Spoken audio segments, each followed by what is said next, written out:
Discuss कर रहे थे। कल हमने डिस्कस किया था मेरे ख्याल से solar energy.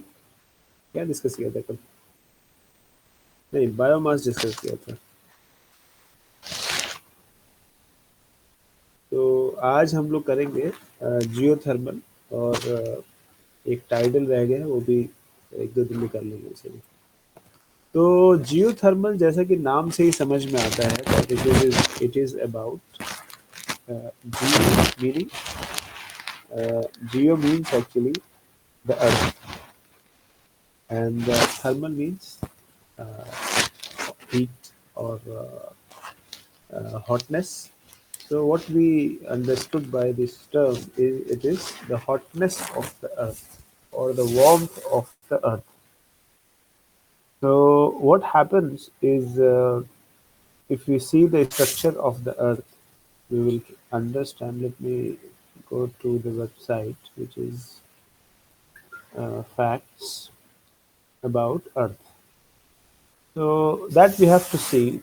If we can visualize that center of the earth is around 7,000 degrees Celsius, which is very easy, and which is very easy to even melt the rocks. So we can understand the temperature inside the earth. And that is not just a small stretch, rather uh, a significant proportion of Earth's mass is made up of this, uh, what we call lava. And even if you go a few kilometers down inside the Earth, meaning deep Earth, the temperature can be over 250 degrees Celsius if the Earth crust is thin. When we are saying few kilometers, we mean less than 10 kilometers. That is where the few means. Few means is somewhere between 3 to 9 kilometers. Now, in general, the temperature rise 1 degree Celsius for every 30 to 50 meters down. But of course, this depends upon the location. In volcanic areas, molten rocks can be very close to the surface. So that is one fact that we have to understand. If you see this graph, this graph is actually representing the structure of the Earth, and its geothermal gradient, how the temperature is going up when we go down, meaning from surface to the core. And you can see the radius in kilometers, and you can see uh, rise or change in temperature per kilometer. Of course, it is an average, but still you can understand that how going from 1,000 kilometer and going to 2,000 kilometers, you can see the temperature is varying between 600 degree Kelvin to 6,000 degree Kelvin to 5,000 degree Kelvin. So that we have to understand that how when we go deeper inside the earth, we get higher temperature, and that is where the hotness of the earth lies. Okay, and that is what we are doing is, we are utilizing that energy of the earth to convert water into steam, and therefore basic concept of what we call geothermal energy. So just a minute. Kashif है क्या?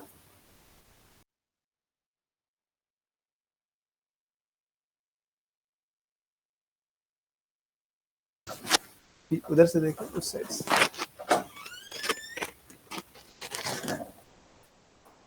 है.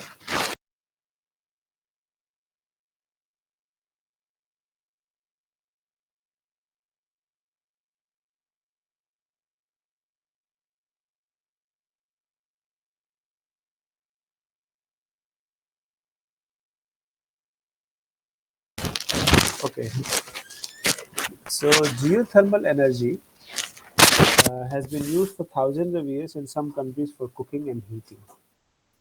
तो ये आप हो सकता है कोई कहे कि कैसे इतनी ज़मीन के अंदर तो हम जा भी नहीं सकते, तो फिर ये कैसे हम यूज़ कर पा रहे थे?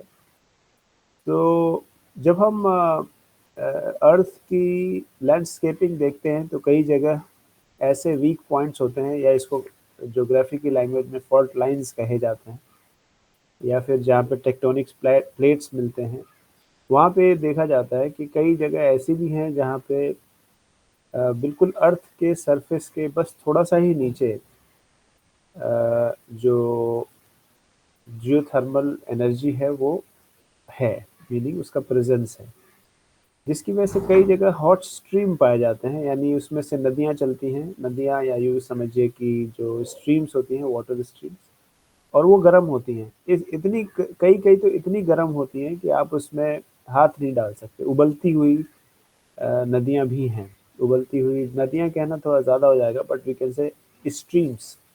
So there are some streams of waters which are around 100 degree centigrade, around, not exactly but somewhere around, जिसमें कि आप नॉर्मली नहा नहीं सकते, बॉयल हो जाएगा इंसान। और कई जगह जाहिर बात है कम है, कहीं पे 30 डिग्री, 40 डिग्री, 50 डिग्री सेल्सियस पे भी वाटर जो है कई जगह हीट होती है। अक्सर इसे हॉट वाटर स्प्रिंग कहा जाता है। और ये हॉट वाटर स्प्रिंग एटमॉस्फेयर के ऊपर डिपेंड नहीं करती, मीनिंग ये ऐसे जगह पे भी हो सकती हैं जहाँ पे बहुत ज़्यादा ठंड पड़ती है, और ऐसी भी जगह हो सकती है जहाँ पे बहुत गर्मी पड़ती है, क्योंकि ये कम्प्लीटली डिपेंडेंट है इस टोपोलॉजी पे कि ज़मीन के नीचे से आती हुई जो गर्मी है वो उसे गर्म कर रही है किस टेम्परेचर पे। तो जैसे शिमला में एक जगह है जिसके बारे में कहा जाता है कि लोग वहाँ पे अपने खाना पका लेते हैं, स्पेशली चावल जो है उसमें रख के छोड़ देते हैं, वो पक जाता है। तो ये कुछ जियो थर्मल एनर्जी है जो कुछ जगहों पे उसकी हीट मिलती है, और उस हीट से इंसान यूज़ करता है। That is why it is mention it has been used for thousands of years in some countries for cooking and heating. It is simply power derive from earth internal heat. मेरे ख्याल से बात अब तक establish हो चुकी है। This thermal energy is contained in rock and fluid beneath Earth's crust. It can be found from shallow ground to several miles below the surface, and even further down to the extremely hot molten rock called magma. Nothing to explain here. It is self-explanatory, I suppose. These underground reservoirs of steam and hot water can be tapped to generate electricity. ठीक है, इसी को basically हम कर रहे हैं इस्तेमाल, और ये इतनी ज़्यादा है कि इसको इंसान कभी यूज़ नहीं कर सकता। मतलब इसीलिए इसको भी रिन्यूएबल सेक्टर में रखा जाता है, क्योंकि ज़मीन के अंदर की एनर्जी इतनी ज़्यादा है कि उसके ऊपर जो अर्थ क्रस्ट है उसका एग्जाम्पल दिया जाता है। वैसे जैसे अगर आप कभी चाय पीते हो आप, तो आपने देखा होगा कि उस चाय के ऊपर एक हल्की सी पपड़ी सी बन जाती है अगर आप उसे पीते नहीं हैं तो जो चाय का वॉल्यूम है और उस पपड़ी का वॉल्यूम है, ज़ाहिर बात है पपड़ी उस पे कुछ ख़ास हैसियत नहीं होती उसकी, थोड़ा-सा भी फूँक देंगे तो वहाँ हिल जाता है। वही चीज़ अर्थ क्रस्ट की है पोज़ीशन पूरे जो मोल्टेन लावा है उसके ऊपर। यानी it's a similarity just to understand. हालाँकि हम इस पे बिल्डिंग्स बनाते हैं, ऊँचे-ऊँचे यानी कंस्ट्रक्शंस करते हैं, इस पे रेलवे चलाते हैं, एरोप्लेन्स लैंड करती हैं, फिर भी कुछ नहीं होता, क्योंकि ये खुद भी उसके कंपैरिजन में बहुत छोटी और इनसिग्निफिकेंट है। बट अदरवाइज़ अगर आप इसके पर्सपेक्टिव में देखेंगे कि इसके नीचे कितना पानी है, मोल्टेन लावा है, तो उसके पर्सपेक्टिव में आप देख सकते हैं कि जो ज़मीन का अर्थ क्रस्ट है वो वैसे ही है जैसे चाय के ऊपर एक पपड़ी का बनना, चाय के कप में एक पपड़ी का बन जाना, एक स्मॉल लेयर का बन जाना। सो इट इज़, और इससे कहीं न कहीं आप ये भी समझ सकते हैं कि जो इंसान की लाइफ़ है, अर्थ पे जो लाइफ़ है वो कितनी ज़्यादा डेलिकेटली बैलेंस्ड है। और यानी आप आसमानों में देखें तो और ज़मीनों में देखें तो वो ये साफ दिखता है कि somebody has delicately managed its presence.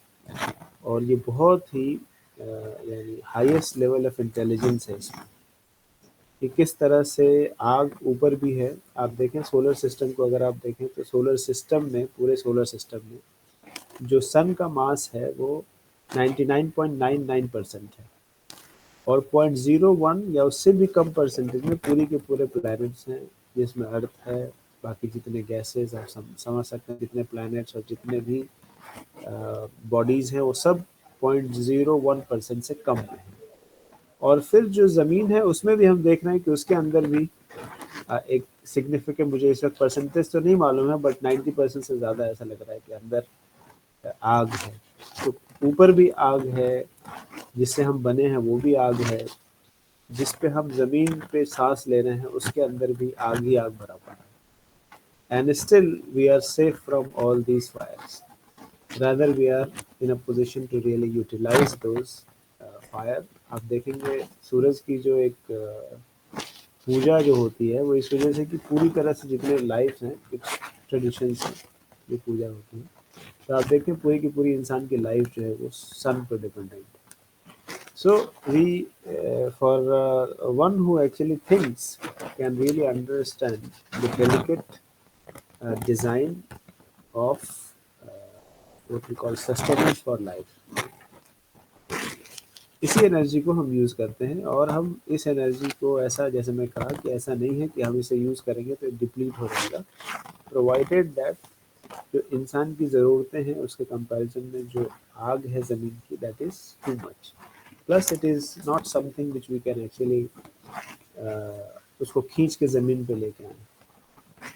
So that is the whole thing about geothermal energy as from introduction perspective।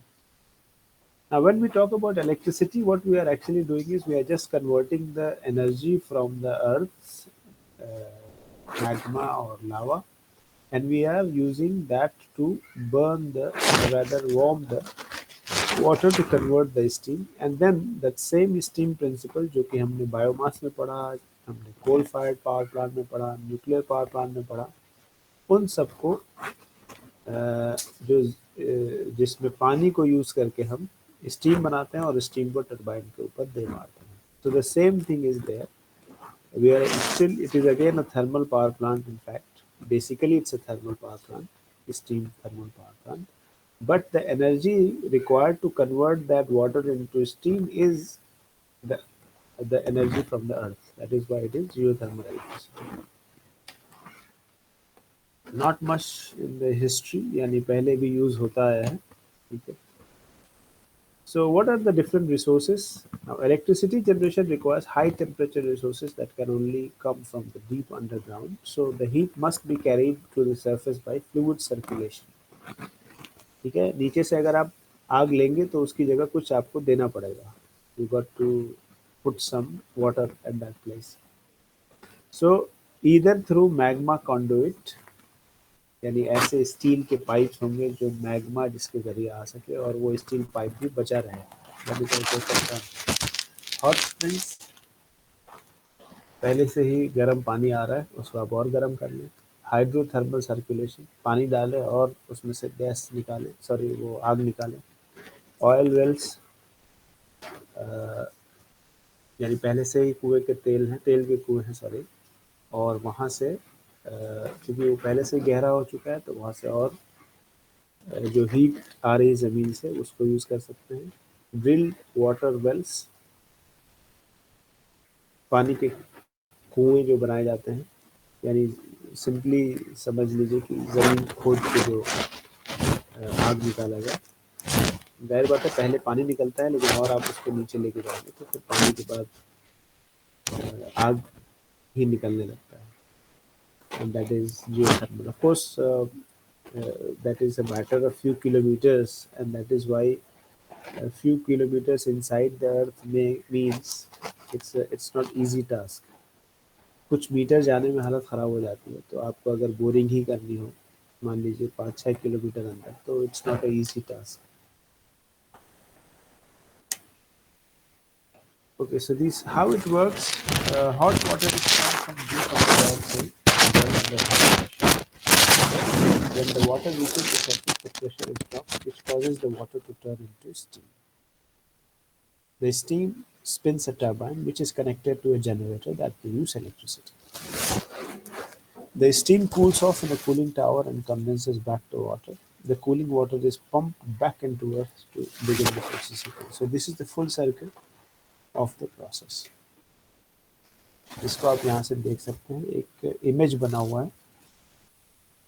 इस इमेज में एक हॉट वाटर है, पहला पॉइंट आप देखें, और दूसरा है, सॉरी दूसरा छोड़िए, आप पांचवें को देखिए सबसे पहले। It's a injection well. When we say it's a injection well, meaning we are injecting water into the earth crust, and that water is becoming hot water when it comes into the contact of geothermal sources, could be magma, lava, or some sort of warmth, and then that water gets hot and it comes back to, of course we have pumps to inject and pumps to take the water from down earth up to the surface of the earth. So you got to have those pumps as well. When that water comes, it is converted into steam. Of course, when you give the place to expand that water, it becomes a steam. And sometime we can also have an extra arrangement that if it is not sufficient enough, you can use some other heating technique to heat it further to make it steam. And then of course this pressurized steam has to fall, or rather hit the turbine, and then the turbine moves, and the movement of turbine makes the shaft connected to the generator moves the generator, and we get electricity. And that water, the steam which hit the turbine, which is part number 3, then it is again cooled uh, through cooling towers, and then that is again injected back inside the earth. This is the whole process that keeps it moving all the time. Definitely, some losses of water will happen, and some fresh water has to be injected after a while, or keep injecting some amount of it after a while. And then only this process is sustainable and continuous. Now, there are 3 types of power plants: dry steam power plants, flash steam power plant, and binary cycle power plants that we'll study one by one. In dry steam power plants, its simplest and oldest design, it directly uses the thermal steam 150 degree centigrade or greater to turn. ठीक है, इसमें simply ये है कि हम अलग से इसमें पानी नहीं डालते हैं। ये डायरेक्टली जो जियोथर्मल स्टीम आ रहा है, जो 150 डिग्री सेंटीग्रेड से ज़्यादा हो, उसको हम यूज़ करते हैं। Dry steam technology allow for the steam from geothermal production well to be fed directly to steam turbine without secondary heat exchanger. ठीक है, कोई अलग, जैसे मैंने कहा था कि अगर टेम्परेचर सफिशिएंट ना हो तो एक अलग से हीट एक्सचेंजर लगाते हैं। हीट एक्सचेंजर लगाते हैं जिससे कि हीट एक्सचेंज हो, यानी इसको हम कन्वर्ट करते हैं, जो उसकी एनर्जी है उसको ट्रांसफ़र करते हैं कन्वेक्शन प्रोसेस के जरिए वाटर के अंदर। तो यहाँ पे कोई सेकेंडरी हीट एक्सचेंजर नहीं है, जो भी डायरेक्ट आ रहा है उसी को हम डायरेक्ट टरबाइन पे हिट करते हैं, and we get the change the steam pressure to mechanical rotational energy, which is again converted to electrical energy by generator.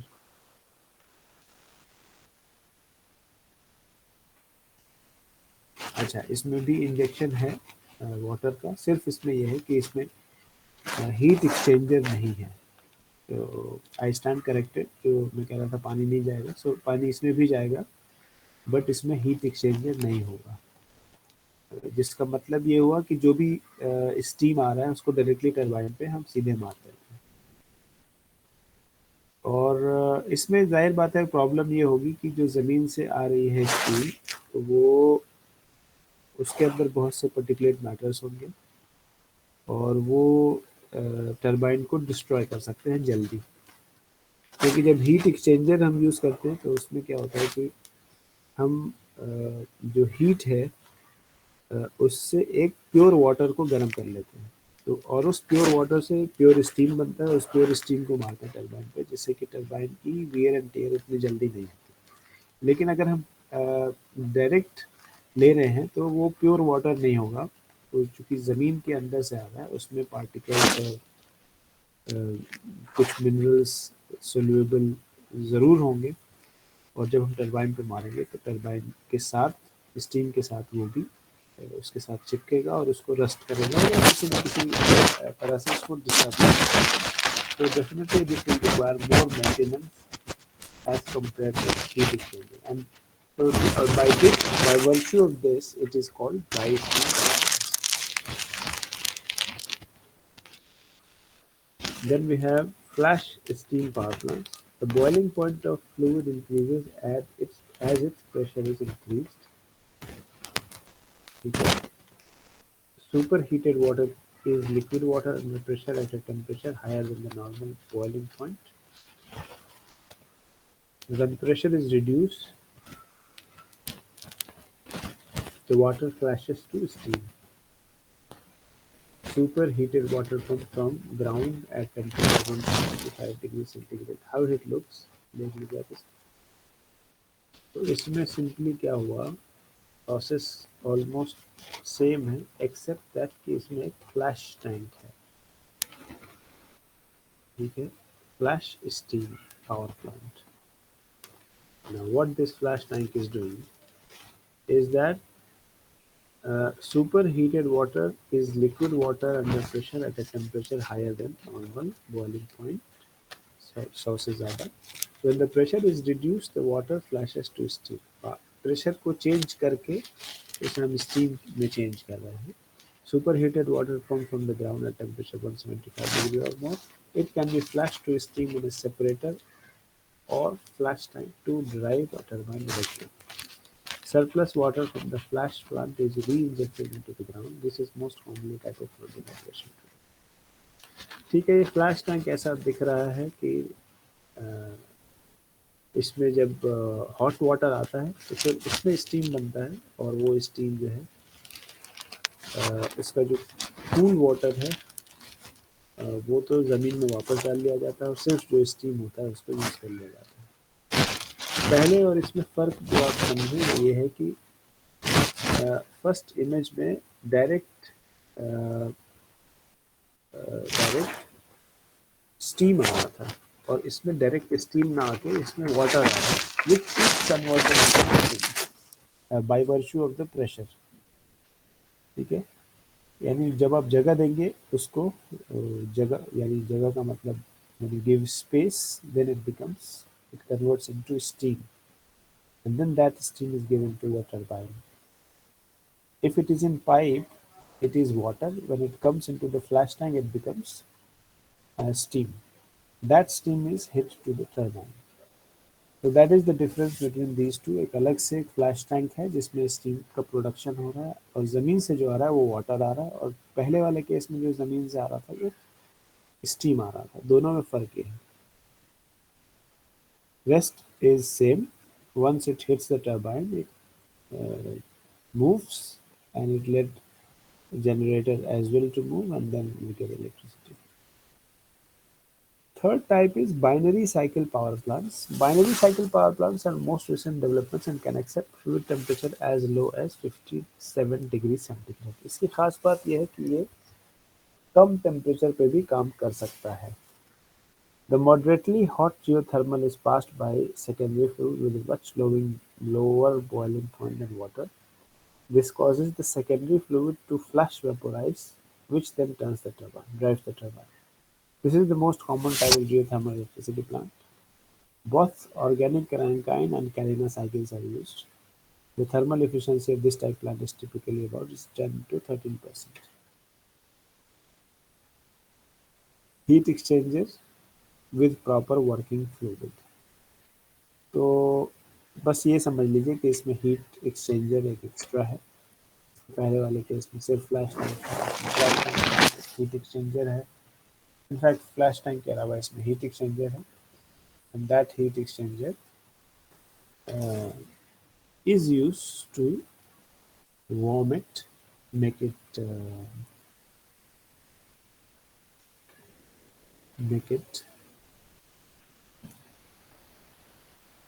यानी make the water into steam and then that steam। इसमें यही एक अच्छी बात है कि इसमें जो मैं आपको डिसएडवांटेज बताया था पहले केस में और दूसरे केस में भी, क्योंकि ज़मीन से डायरेक्ट जो वाटर आ रहा है वो इसमें यूज़ हो रहा है, तो इसमें ऐसा नहीं है। इसमें वो अलग वाटर होगा, pure water, and that pure water is not that detrimental to the life of the plant। Rest is same except of this flash tank we are using here, heat exchanger, is known as binary cycle power plant। Enhanced geothermal system, this is how it looks like। Enhanced reservoir, in ground this is hot but dry, or where water pressure is inadequate, injected fluid can simulate production। Developers bore two holes into a candidate site and fracture the rock between them with explosive or high pressure water। Water travels through fracture in the rock, captures the rock heat until forced out of the second borehole as a very hot water। The water heat is converted into electricity using same process। ठीक है, एक से इसे हम 3 से 10 kilometre, जैसे मैंने बताया था आपको शुरू में कि जो रिजर्वायर है, रिजर्वायर का मतलब आग का कुआं आप समझ लीजिए। जो ज़मीन की जो आग है उसमें आप actually reservoir, enhance reservoir, production well, injection well. ठीक है, एक तरफ से इंजेक्ट कर रहे हैं, दूसरी तरफ से खुला होगा, तो ये जाएगा, ज़मीन वापस उसको धक्का देगी और फिर वो हीटेड वाटर आएगा। फिर हीट एक्सचेंजर है, फिर ORC कैलाइन साइकिल, यानी it's a cycle of transference of heat into gas, which is steam, and then same process। Other things which are like cooling unit, reservoir, recharge reservoir, or reservoir monitors, that is self-explanatory। So this is known as enhanced geothermal system। Same है, बस ये है कि इसमें ज़मीन में गहराई ज़्यादा होती है और 3 से 10 किलोमीटर, और वहाँ से हम एक तरफ से इंजेक्शन डालते हैं, दूसरी तरफ से, इंजेक्शन का मतलब वाटर डालते हैं, वाटर इंजेक्ट करते हैं, और दूसरी तरफ से हीटेड वाटर आता है। फ़र्क सिर्फ ये है, फ़र्क सिर्फ डेप्थ का है। Otherwise it looks like binary system.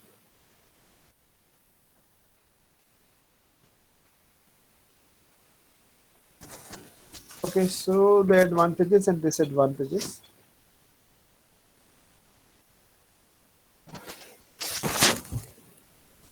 Geothermal energy does not produce any pollution and does not contribute to the greenhouse gas effect। मेरे ख्याल से ये बात क्लियर है।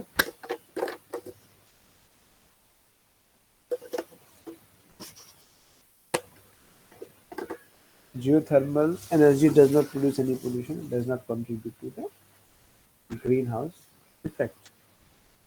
रीज़न बीइंग कि हम इसमें कोई फॉसिल फ्यूल नहीं यूज़ कर रहे हैं, और जो ज़मीन से एनर्जी आ रही है वो उसी को यूज़ कर रहे हैं। So we are not actually burning any fuel.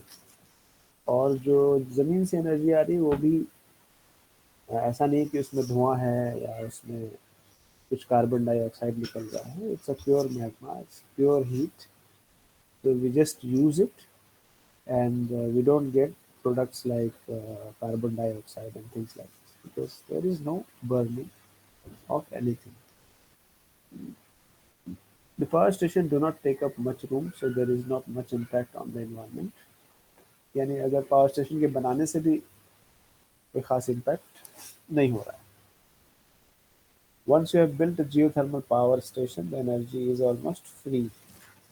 यानी इसका जो एक मेंटेनेंस कॉस्ट होता है, सॉरी, जो एक फ्यूल कॉस्ट होता है वो नहीं के बराबर है। जो कॉस्ट होगा वो एक्चुअली मेंटेनेंस वगैरह की इसमें ही ज़रूरत पड़ेगी।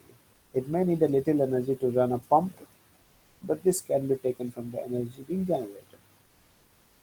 पंप यानी आप समझ सकते हैं, पंप पानी ऊपर खींचने के लिए या इंजेक्ट करने के लिए। डिसएडवांटेजेस में अगर आप देखें तो what are the disadvantages? The big problem is that there are not many places where you can build a geothermal power station. So the issue is of the site for the geothermal power. बहुत ज़्यादा sites हैं नहीं, और ऐसा नहीं कि ज़मीन में कहीं पे भी हम खोद के बना सकते हैं, क्योंकि कई जगह आपको 100 किलोमीटर भी नीचे जाएंगे तो आपको कुछ पानी नहीं मिले, वो आग नहीं मिलेगी, और कई जगह 5 किलोमीटर पे भी मिल जाएगी। तो हम हमारी एक लिमिट होगी, जाहिर बात है हम 100 किलोमीटर ज़मीन तो नहीं खोद सकते, और उतनी लंबी पानी को यानी खींच नहीं सकते या दे नहीं सकते, वो अपने आप में एक बड़ा प्रोसेस है। 100 चलिए ज़्यादा है, अगर आप 20-25 किलोमीटर भी देख लें तो 20-25 किलोमीटर आप समझिए एक शहर से दूसरे शहर का डिस्टेंस होता है। उतना ज़मीन के अंदर जाना ये मुमकिन नहीं है। So the issue is with the locations. Only where there are already fault lines, where there is already heat is already near the surface, there only we can actually uh, make a site for geothermal power plant. तो ये एक बड़ा issue है इसके साथ। और दूसरा ये है, you need hot rocks of suitable type at a depth where we can drill down to them.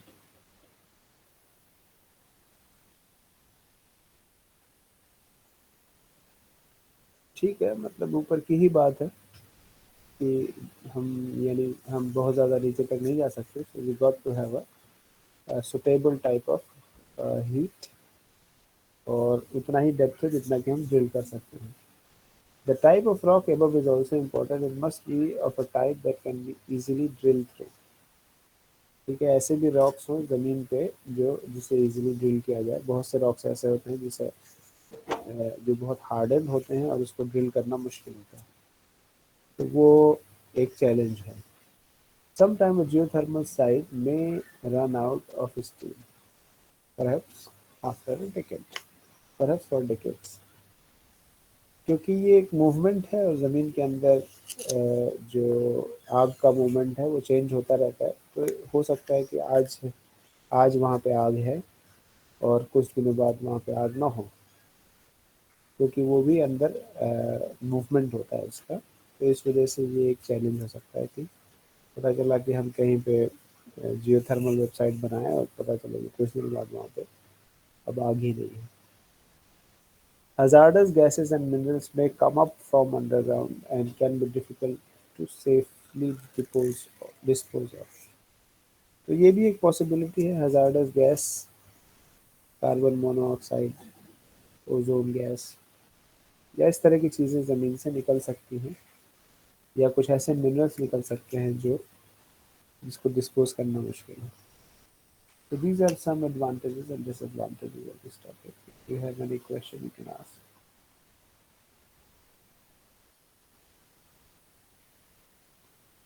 कोई सवाल है?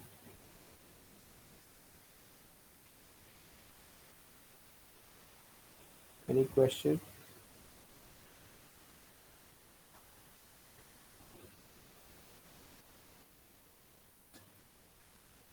ठीक है, आप लोग अटेंडेंस दे दें।